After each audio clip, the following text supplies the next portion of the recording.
This is the National Laboratory for Marine Science and Technology in Qingdao, East China's Shandong province. It is the only such laboratory in China that was established at the end of 2013, and many interesting laboratory experiments are being carried out here. But exactly what are people doing and what do they have in mind for the future? Now, I'm greeted today by Professor Liu Xin, who is in charge of this laboratory. Professor Wu, thank you for inviting us today. Welcome to our lab. Thank you. Thank you. Now, so tell us, what is the most important mission of this laboratory? Why is it so special? Let me show you around. You have a better idea. So what you can see here is the model of our research fleet, which is a pretty large scale, which allow our lab to conduct deep ocean research and to carry on large scale the national project, and also can be used for carrying on open research voyage for scientists from both domestic and abroad, but with cost-free. Cost-free? Yeah, that's unique. Okay. For Chinese and for foreign? And foreign scientists. And foreign scientists. Yeah, because we have financial support from central government and from local government. You know, there's one world, there's one ocean. So we can use this platform to do collaborative research with scientists around, global ocean societies. What is your ultimate dream, and where are you in terms of that dream? Well, I like that question. Actually, it's our vision, our hope to develop into a world-leading marine research center. And you can see, actually, over just a few years, we already witnessed rapid development for our lab. And this is one of the 10 major research platforms to be implemented in our lab. Okay, and also, we perhaps will show you the biggest supercomputing center. That is the fastest machine in global marine societies, and which can allow us to do ocean and climate prediction. And right now, we are working with U.S. National Center for Atomic Research and the Texas A&M University, and to conduct decadal ocean and climate prediction at a super high resolution. And I see some VR headsets here. What are they for? Why do you have them on display? Yeah, that's actually, as a national lab, we have to carry on some big strategic scientific research project. Of course. This is one of the major projects we call Transparent Ocean.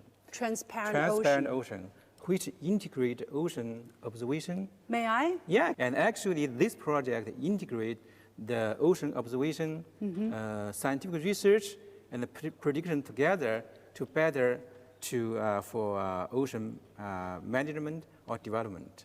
Okay. Yeah, one thing I have to show you is our big vessel here. This is going to be built in the next 3 to 5 years, which used for two major purposes. One is for seafloor gas hydrate. The other one is for the ocean drilling, to look at the deep ocean processes. How many ships of this kind are there in the world now? Well, so far there are two ocean drilling research vessels. So one is in the United States, one is in Japan. This is going to be the third one. This is going to be the third one. We call the Dream Research Vessel. The dream means we will use this vessel to drill into the Earth's mantle, to look at what happened in the Earth's interior. So this is quite, at the scientific frontier. Wow, this is really impressive. Yes. When will it go into operation? I think in the next 3 to 5 years. 3 to 5 years. Yeah. Tell me, how many people work now for this laboratory? Yeah, and so far we have about 2,000 scientists and staff working in this lab. And our plan is going to expand to 5,000 scientists in the next 5 years. So that's our basically recruit program right now. Do you have foreign scientists and Chinese scientists? Yes, actually, in our lab we have three major research systems. One is called a functional lab, which basically integrates scientists in Qingdao to work in this lab. The second one is called a joint lab, which brings scientists and technologists from other cities in China to work together. The third one we call the open studio, which is basically for the foreign scientists to come to our lab for a short-term visit and research. So yeah, If I would be a foreign scientist, why shall I choose to join this lab? Very good question. Actually, there are many good reasons to come to our lab.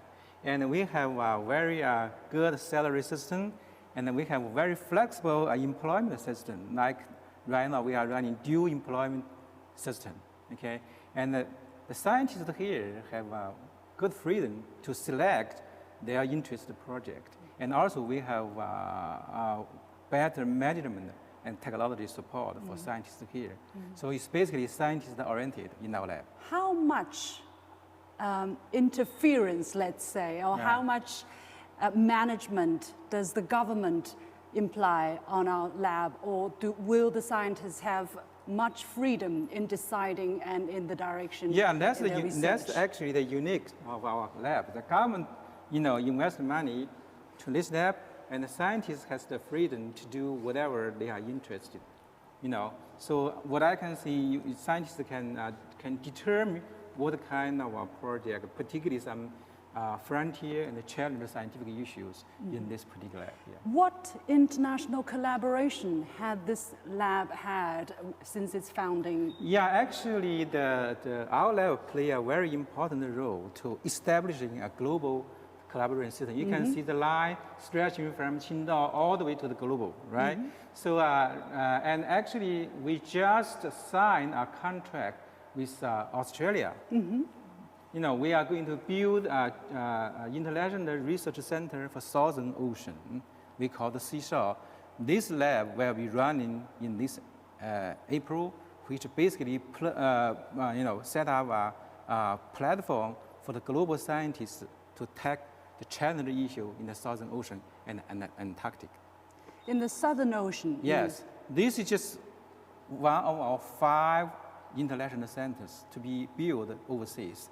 So we are going to build a joint center in the United States, Russia, and Germany. So that will be forming a very good international research network to for the ocean community. Now, China has its ocean strategy, let's say, which we presented since 2014 and more and more formulated in recent years. What is it? What's China's view on how to share the management or exploration of this vast ocean surface? Yeah, and actually, in last year, we our lab initiated a symposium called Global Ocean Summit, which bring the leaders of the major oceanography institutes in the world to our lab to discuss the potential collaboration in the ocean knowledge and the discovery and the scientific challenges and the resource utilization. And we reach a consensus on the sharing of the infrastructure and the technology, sharing of the educational resource, sharing of the facilities, as I mentioned, and also participating in intergovernment or non-government organization to work together to how to develop the ocean, in a global perspective.